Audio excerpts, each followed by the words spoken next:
একসময় চিত্রনায়িকা পরিমণির সঙ্গে একাধিকবার ফ্রেমবন্দি হয়ে আলোচনায় এসেছিলেন তরুণ কণ্ঠশিল্পী শেখ সাদী। সেই সময় তাদের ঘিরে সামাজিক যোগাযোগ মাধ্যমে নানা জল্পনা কল্পনা তৈরি হলেও এবার ব্যক্তিগত জীবনের এক নতুন অধ্যায় শুরু করতে যাচ্ছেন এই গায়ক। জানা গেছে, গত শুক্রবার পারিবারিক আয়োজনে আংটি বদল সম্পন্ন করেছেন শেখ সাদী। বিষয়টি অনেকটা হঠাৎ করেই হয়েছে বলে জানিয়েছেন তিনি নিজেই। সাদীর ভাষ্য অনুযায়ী তার বাবা মা সম্প্রতি যুক্তরাষ্ট্র থেকে দেশে ফেরেন।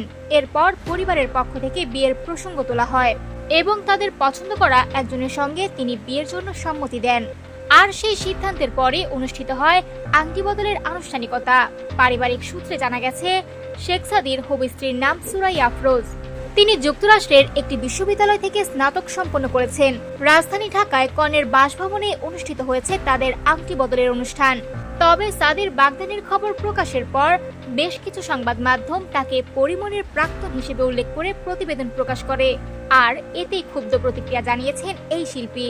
নিজের ভেরিফাইড ফেসবুক অ্যাকাউন্টে দেওয়া এক পোস্টে শেখ সাদী বলেন, মানুষ তাকে একজন গায়ক হিসেবেই চেনে। তার পরিচয়, তার কাজ এবং তার অর্জন সবই সঙ্গীতকে কেন্দ্র করে।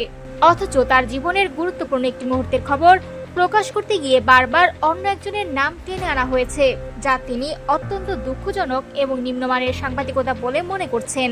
উল্লেখ্য, অতীতে পরিমণির সঙ্গে তার বন্ধুত্ব নিয়ে নানা আলোচনা হলেও সময়ের সঙ্গে সেই গুঞ্জন অনেকটাই স্মিত হয়ে যায়। আর এখন বাগদানের মাধ্যমে জীবনের নতুন পথে হাঁটতে যাচ্ছেন শেখ সাদী। ফলে পুরনো সব জল্পনা কল্পনার ইতি টেনে নতুন অধ্যায় শুরু করছেন এই কণ্ঠশিল্পী।